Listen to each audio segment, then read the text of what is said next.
सो hi everyone. अभी आपका CTET का एग्जाम हुआ है एंड जिन भी लोगों का कल की डेट में एग्जाम होना है तो उनके लिए जो सीडीपी वाला पोर्शन है मैं यहाँ पर सोल्व करवा रही हूँ। तो उनको आइडिया लग जाएगा कि कल का पेपर कैसा होगा एंड किस टाइप के क्वेश्चंस पूछे जा रहे हैं। ऑल्सो जिन्होंने आज पेपर दिया है वो अपना मैच करके देख सकते हैं कि उनका कितना स्कोर बन रहा है आउट ऑफ 30, राइट। सो अभी हम शुरू करते हैं क्वेश्चन। ये पीडीएफ मुझे टेलीग्राम पर मिला था, ठीक है, वहीं से मैंने ये लिया है एंड क्वेश्चन अभी देखते हैं। क्वेश्चन नंबर 1 है असर्शन एंड रीजन। इस तरह के क्वेश्चंस पूछे गए हैं। मतलब ऐसा नहीं है कि क्वेश्चन का फॉर्मेट चेंज कर दिया तो क्वेश्चन टफ हो गया। लॉजिक्स कंसेप्ट्स वही हैं, बस उनको आपको अप्लाई करना आना चाहिए एंड आपके दिमाग में क्वेश्चन पढ़ते ही जो सबसे फर्स्ट टाइम में जो भी आता है ना कि मुझे ये लग रहा है, तो 99.9% चांसेस होते हैं कि वही आंसर भी होता है, ठीक है। तो बाद में कंफ्यूज नहीं होना है बार बार पढ़ के एंड फिर ना ऐसा कंफ्यूजन क्रिएट हो जाता है एंड हम फिर रॉन्ग आंसर मार्क कर देते हैं, ठीक है। तो क्वेश्चन पढ़ते ही आपको जो चीज़ समझ आ रही है कोशिश करो कि वही आंसर मार्क करो, ठीक है।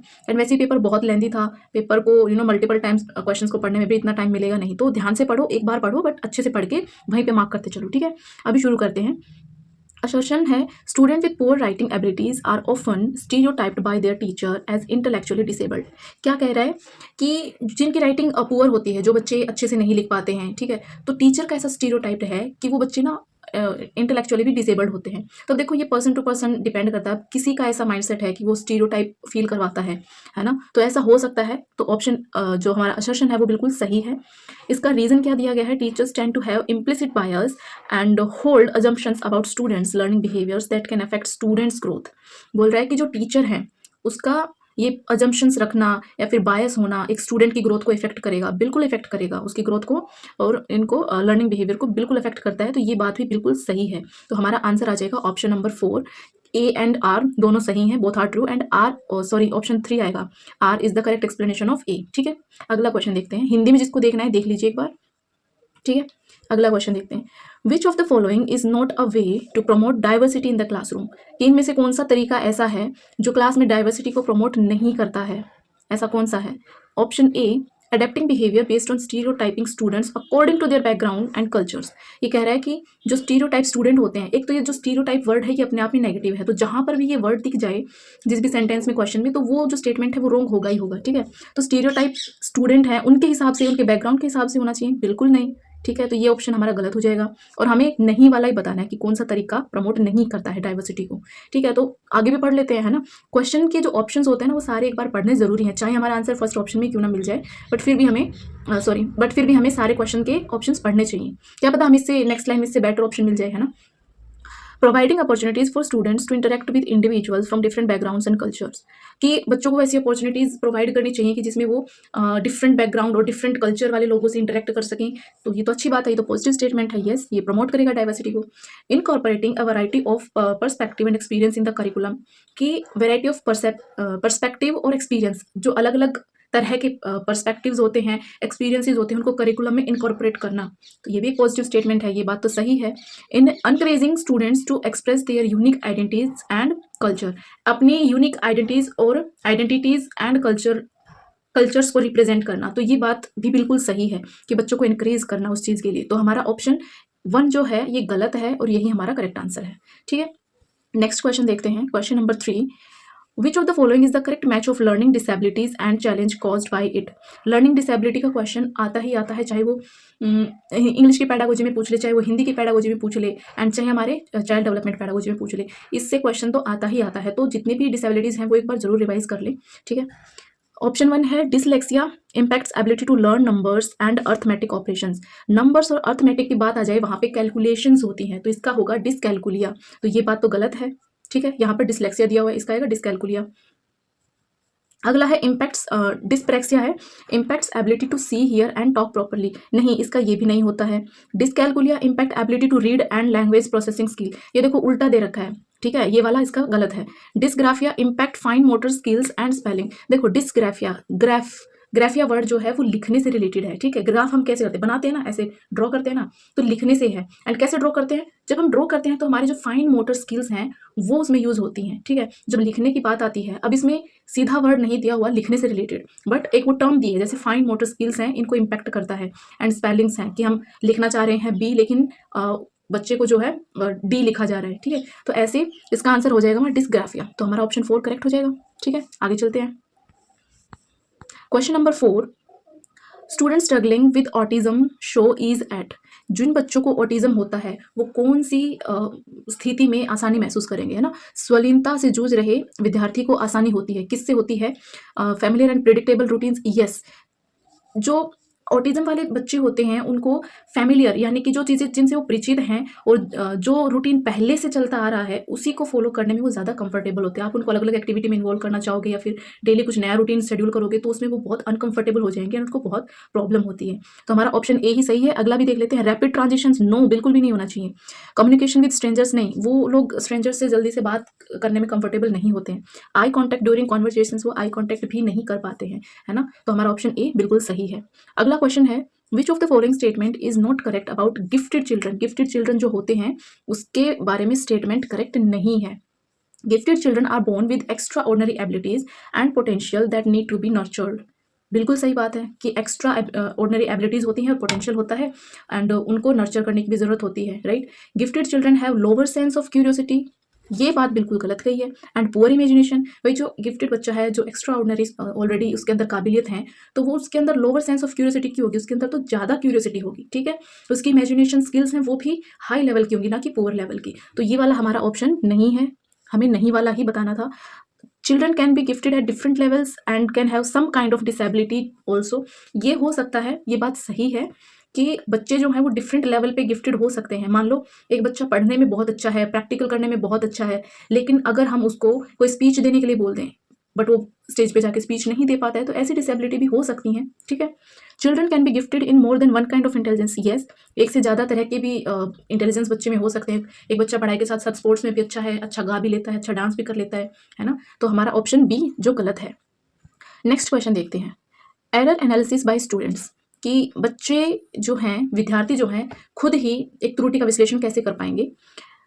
Error analysis is a fertile activity, नहीं, फर्टाइल एक्टिविटी नहीं है, फालतू की एक्टिविटी नहीं है, ये बहुत ही इंपॉर्टेंट एक्टिविटी होती है, तो ये वाला ऑप्शन गलत हो जाएगा।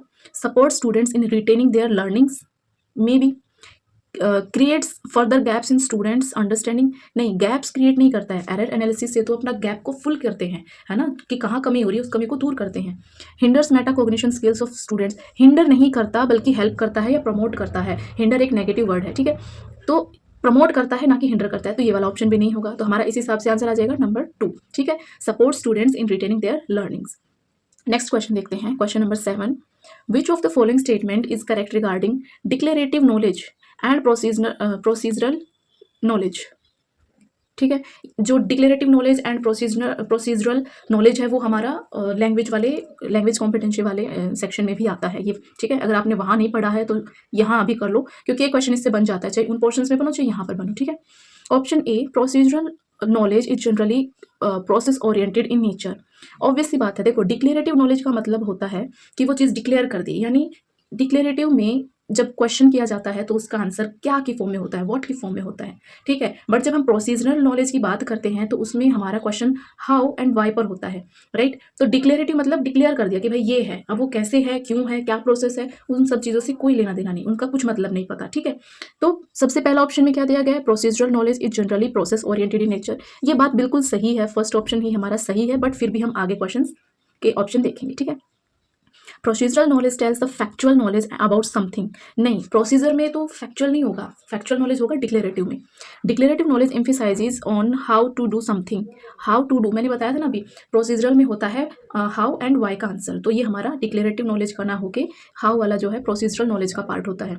Declarative knowledge is also known as analytical knowledge, नहीं भाई डिक्लेयर ही कर दिया तो उसमें एनालाइज क्या करेगा कोई भी बंदा, एनालाइज तब करेगा जब एक प्रोसेस के थ्रू जा रहा होगा, है ना, तो ये बात भी गलत हो जाएगी। तो हमारा option 1 is correct. Next question देखते हैं।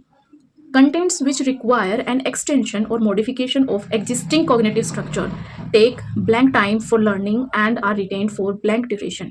बहुत अच्छा क्वेश्चन है कि जब एक एग्जिस्टिंग कॉग्निटिव स्ट्रक्चर है, ठीक है, उसमें हमें कोई और इन्फॉर्मेशन या कोई और कंटेंट डालना है जिससे कि हम उस कंटेंट को और एक्सटेंड कर सकें, तो उस स्ट्रक्चर को बनाने में कितना टाइम लगेगा, उस लर्निंग में कितना टाइम लगेगा, तो वो एक लॉन्ग प्रोसेस है। जैसे कि हम इस चीज़ को ऐसे समझेंगे, जैसे एक बच्चा है, उसने मैथमेटिक्स सीखा है, ठीक है, उसने 1 2 3 4 गिनती सीख ली, उसने टेबल सीख ली, बट क्या वो सेकंड क्लास में ही अलजेब्रा, अर्थमेटिक, मैथ्स ये सब सीख लेगा? नहीं सीख पाएगा, टाइम लगेगा ना। ABCD सीख ली उसने, गिनती सीख ली उसने, बट उनको धीरे धीरे धीरे धीरे आगे और चीज़ें उसमें ऐड करता जाएगा एंड अपनी नॉलेज को बढ़ाता जाएगा, अपने कंटेंट को इंक्रीज करता जाएगा। तो वो एक टाइम टेकिंग प्रोसेस है, तो यानी कि वो एक लॉन्ग प्रोसेस है। ठीक है, लॉन्ग प्रोसेस है। लॉन्ग के दो ऑप्शन है यहाँ पर, for learning and retain for blank duration. अब एक चीज़ हमने सालों से मेहनत करते हुए सीखी है, उसका अपने कंटेंट को बढ़ाते गए हैं, तो वो रिटेन भी लंबे टाइम तक रहेगी। तो हमारा ऑप्शन आ जाएगा 3, लॉन्ग एंड लॉन्ग। ठीक है, अगला क्वेश्चन देखते हैं। क्वेश्चन नंबर 9 देखो, असर्शन दिया हुआ है, teachers should encourage children to focus on questions such as what is my learning goal and what do I need to do to get there। तो बेसिकली यहाँ पर बच्चे को बोला जा रहा है कि आप क्वेश्चन पूछो खुद से कि मेरा क्या लर्निंग गोल है एंड मुझे वहाँ तक पहुँचने के लिए क्या क्या चीज़ें या किन किन चीज़ों की आवश्यकता होगी, मुझे क्या करने की ज़रूरत है। यानी बच्चे को खुद से ये चीज़ें समझनी है। इसका ये बात बिल्कुल सही है, पहली बात तो ये, ठीक है, ये बात बिल्कुल सही है, बच्चों को इनकरेज करना चाहिए। ठीक है, when students understand how to self assess their work performance, they can use this understanding to help themselves learn and progress। जब बच्चे ये समझ जाएंगे, सेल्फ एसेस करना सीख जाएंगे अपने वर्क परफॉर्मेंस को, और जब वो समझने लगेंगे कि जो हमारा लर्निंग प्रोसेस है उसमें हम क्या क्या चीज़ें इन्वॉल्व करें जिससे कि वो बढ़ सके, जिसमें कि वो और ज़्यादा डेवलप कर सके। तो ये बात भी बिल्कुल सही है, असर्शन भी सही है, रीज़न भी सही है, और दोनों एक दूसरे की बात को जस्टिफाई करते हैं। तो हमारा ऑप्शन नंबर 3 हो जाएगा इसका आंसर। ठीक है, दोनों ही पॉजिटिव सेंटेंस है। आगे देखो, क्वेश्चन नंबर 10 पे चलते हैं। क्वेश्चन नंबर 10 है, in guided discovery approach of learning, guided discovery approach की बात हो रही है। ठीक है, ऑप्शन देखते हैं। Option number 1, opportunities are provided to learners to construct knowledge for themselves. Option 2, teacher act as a dictator and learners act as listeners. नहीं, डिक्टेटर, ये वाला ऑप्शन गलत है।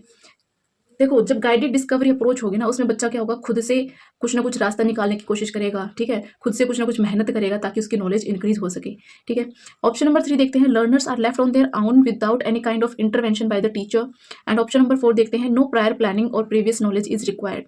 जो गाइडेड डिस्कवरी होती है, जो ये अप्रोच होती है, इसमें क्या होगा, जो हमारी अपॉर्चुनिटीज़ हैं, बच्चे को अगर हम अपॉर्चुनिटीज़ प्रोवाइड करें, जो लर्नर्स हैं उनको अगर हम अपॉर्चुनिटीज़ प्रोवाइड करेंगे तो वो एक नॉलेज कंस्ट्रक्ट करने में हेल्प करेगा उनको। यहाँ पे बेसिकली हेल्प की बात हो रही है। तो गाइडेड में क्या है कि हम उनको गाइड करें, एक तरह से हेल्प ही करें। तो हमारा ऑप्शन 1 करेक्ट हो जाएगा। ऑप्शन नंबर 3 भी नहीं होगा कि उनको उनके हाल पर छोड़ दिया बिना किसी इंटरवेंशन, टीचर उसमें कोई दखलंदाजी नहीं कर रहा है। ठीक है, तो ये बात भी गलत है, उनको हमें गाइड करना है, उनको हेल्प करना है। एंड नो प्रायर प्लानिंग, ऐसा तो बिल्कुल ही गलत होगा कि बिना किसी प्लानिंग के बस बच्चों को कैसे हम नॉलेज दे पाएंगे। ठीक है, तो हमारा ऑप्शन 1 करेक्ट होगा। नेक्स्ट क्वेश्चन देखते हैं, question number 11, which of the following strategies is not effective while developing conceptual understanding in children. कि कौन सी स्ट्रेटजी है वो इफेक्टिव नहीं है, कब इफेक्टिव नहीं है, कॉन्सेप्चुअल अंडरस्टैंडिंग को डेवलप करने में हेल्पफुल नहीं है। ठीक है, asking students to generate their own example, ये बात तो बिल्कुल सही है। जब हम बच्चों को बोलते हैं ना अपने खुद की एग्जाम्पल तैयार करो, तो ये बिल्कुल हेल्प करता है कॉन्सेप्चुअल अंडरस्टैंडिंग में। Asking students to memorise the definition as it is, ये बात गलत है। ये बेसिकली रोट मेमोराइजेशन वाली बात होगी, और जहाँ पे रट्टे मारने वाली बात आ जाती है वो सेंटेंस, वो बात नेगेटिव होती है, तो वहीं पर वो गलत हो जाएगी। Presenting a wide range of examples in diverse context, yes, diverse context में हम एग्जाम्पल्स बच्चों को देंगे तो उनके कंसेप्ट और ज़्यादा क्लियर होंगे।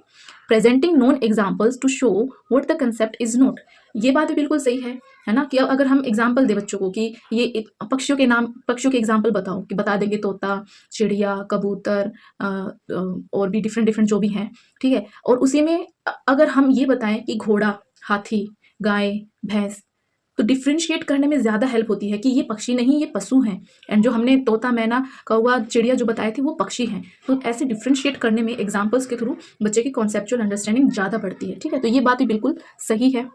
तो हमारा ऑप्शन नंबर 2 जो है वो गलत है, और ये हमारा आंसर आ जाएगा। बच्चों को रोट मेमोराइजेशन पे बिल्कुल भी फोकस नहीं करना है। क्वेश्चन नंबर 12 देखते हैं, an active middle school classroom, middle school classroom है यानी 6th to 8th वाला है। Classroom should be founded on the theoretical principles of, बच्चों को थ्योरेटिकल प्रिंसिपल कौन से होने चाहिए, सोशल कंस्ट्रक्टिविज्म, ऑब्वियसली यही है कि बच्चों को सामाजिक रचनावाद पर, उनके सिद्धांतों पर चलना चाहिए। किसने दी थी ये टर्म, सोशल कंस्ट्रक्टिविज्म, लेव वाइगोत्स्की ने ये टर्म दी थी। ठीक है, तो इसका आंसर हो जाएगा ऑप्शन नंबर 1। इसमें और सोचने की बात है ही नहीं। बिहेवियरिज्म में वही सब आ जाता है कि नेगेटिव बिहेवियर, इसमें रिवॉर्ड एंड पनिशमेंट वाली चीज़ें आ जाती हैं। ठीक है, क्वेश्चन नंबर 13 में देखते हैं, इसमें फिर से असर्शन और रीज़न वाला क्वेश्चन आ गया है। मैंने बोला था ना, इन क्वेश्चंस को देख के बिल्कुल डरना नहीं है, बहुत ईज़ी क्वेश्चंस होते हैं। बस एक बार ठंडे दिमाग से इनको पढ़ो, जो सेंटेंस में नेगेटिव वर्ड उसको पकड़ो कि कुछ नेगेटिव तो नहीं बोल रहा है ना, वहीं पे वो चीज़ें गलत हो जाएँगी, और जो पॉजिटिव है उसको पकड़ के बस सोचो कि ये क्या इसके फेवर में है, ठीक है? असर्शन है, empathy depends on the ability to understand what others have feeling and to gauge their feelings. ये देखो कह रहा है कि एम्पैथी का मतलब, एक तो एम्पैथी होता है, एक सिंपैथी होता है। एम्पैथी का मतलब होता है कि हम दूसरे की जो भावना है, उस भावना को हम भी समझ पा रहे हैं। कोई इंसान दुःख में है, तो हम सिर्फ़ ऊपर-ऊपर से कह दें कि हाँ यार, मैं समझ रही हूँ, बट मुझे उस चीज़ का एहसास ही नहीं है। That is not the empathy, that is the only sympathy, कि मैं सिर्फ़ उसको सिम्पैथी दे रही हूँ, ठीक है? एम्पैथी का मतलब होता है कि मैं समझ पा रही हूँ, वो किस दौर से गुज़र रहे हैं या क्या दुःख में हैं, दैट इज़ द स एम्पैथी, ठीक है? तो वो एबिलिटी अंडरस्टैंड करने की है, जिसमें दूसरे क्या फ़ील कर रहे हैं, उनकी फीलिंग्स क्या हैं, वो समझ पाएँ, that is the empathy. And ये वाली बात हमारी बिल्कुल सही है। Emotions and cognition are not related to each other, ये रिलेटेड हैं, ठीक है? नॉट रिलेटेड, ये बात गलत लिख दी, ठीक है? अगर ये ऐसा लिखा होता emotions and cognition are related to each other, तो ये बात बिल्कुल सही हो जाती, एंड ये दोनों कहीं न कहीं एक दूसरे को भी जस्टिफाई कर रहे होते, ठीक है? तो इसमें हमारा आंसर हो जाएगा option A is true and और आर इज़ फॉल्स, तो हमारा ऑप्शन नंबर 1 करेक्ट हो जाएगा, ठीक है? आगे चलते हैं। क्वेश्चन नंबर 14 देखो, a middle school teacher can enable students become strategic self motivated learners by, कि बच्चे जो हैं वो खुद से स्ट्रेटजी बना के सेल्फ मोटिवेटेड फील कर सकें, सेल्फ मोटिवेटेड हों, है ना? ऐसी रणनीति बनाई जाए जो स्व प्रेरित शिक्षार्थी बनने में सक्षम बना सके बच्चों को, ठीक है? तो कैसे हो सकता है वो? Dictating well prepared answers two questions in the text book, ये बात तो बिल्कुल गलत है। हम बच्चों को तो पका-पकाया दे रहे हैं, तो इसमें सेल्फ मोटिवेशन वाली चीज़ कहाँ से आई? ठीक है? स्ट्रेस एक नेगेटिव वर्ड है, तो यहीं से ये चीज़ गलत कर दो, ठीक है? Stressing upon objective type testing at the end of the term, ये बात गलत है। Encouraging students to develop their metacognitive knowledge and skills, ये बहुत ही पॉजिटिव सेंटेंस है। एंड जो सेल्फ मोटिवेशन होता है ना, उसमें बच्चे खुद से एनालिसिस करके अपनी नॉलेज को, स्किल को एनालिसिस करने के बाद खुद को ही मोटिवेट करते हैं कि हम इस चीज़ को आगे और कैसे यूज़ कर सकते हैं, कैसे डेवलप कर सकते हैं, ठीक है? तो ये हमारा कहीं न कहीं आंसर लग रहा है। अगला ऑप्शन पढ़ लेते हैं। Providing varied forms of reinforcement for every task, reinforcement is a negative word, तो हमारा ये नहीं होगा, ऑप्शन 4 इज ऑल्सो करेक्ट। तो हमारा यहाँ पर आंसर हो जाएगा option number 3, encourage students to develop their metacognitive knowledge and skills, है ना? छात्रों को उनके अधिसंज्ञानात्मक ज्ञान और कौशल विकसित करने के लिए प्रोत्साहित करना, ठीक है? Question number 15, which of the following exemplifies intrinsic motivation. देखो मोटिवेशन दो तरह से होता है, इंट्रिंसिक और एक्सट्रिंसिक, आंतरिक और बाह्य। तो इसमें आंतरिक मोटिवेशन की बात करी गई है। ऑप्शन 1 है motivation driven bye competition with others, नहीं, दूसरों के साथ कंपटीशन से कोई भी इंट्रिंसिक मोटिवेशन नहीं आता है। Motivation driven bye gaining and appreciating of others, ये भी नहीं। Motivation driven by external reward, external reward से एक्सट्रिंसिक मोटिवेशन आता है कि अगर आप क्लास में फर्स्ट आ गए तो आपको ये प्राइज मिलेगा, है ना? तो ये एक्सटर्नल मोटिवेशन हो गया, एक्सट्रिंसिक मोटिवेशन हो गया। Motivation driven by personal interest और enjoyment of the task, yes, आप पर्सनली उस चीज़ में इंटरेस्ट लेते हैं, उस टास्क को करने में आप इंजॉयफुल फील करते हैं, that is the intrinsic motivation, right? जैसे मैं अब यूट्यूब पर वीडियो बना रही हूँ, ये करने से मुझे बहुत अच्छा लगता है ना? मैं इस प्रोसेस को एंजॉय करती हूँ, तो ये मेरे लिए एक इंट्रिंसिक मोटिवेशन है। चाहे मुझे इससे कुछ मिल रहा हो, ना मिल रहा हो, बट मुझे इंट्रिंसिक मोटिवेशन ज़रूर मिल रहा है, ठीक है? एक्सट्रिंसिक कोई रिवॉर्ड मेरे लिए रखा है, नहीं रखा है, that doesn't matter for me, but मुझे अंदर से ऐसा ना प्रेरणा मिलती है कि मैं ये काम करते रहूँ, मुझे मज़ा आता है, ठीक है? तो that is the intrinsic motivation. Next question देखो, क्वेश्चन नंबर 16 के क्वेश्चंस आपको वीडियो के डिस्क्रिप्शन बॉक्स में लिंक है, वीडियो में मिल जाएगा।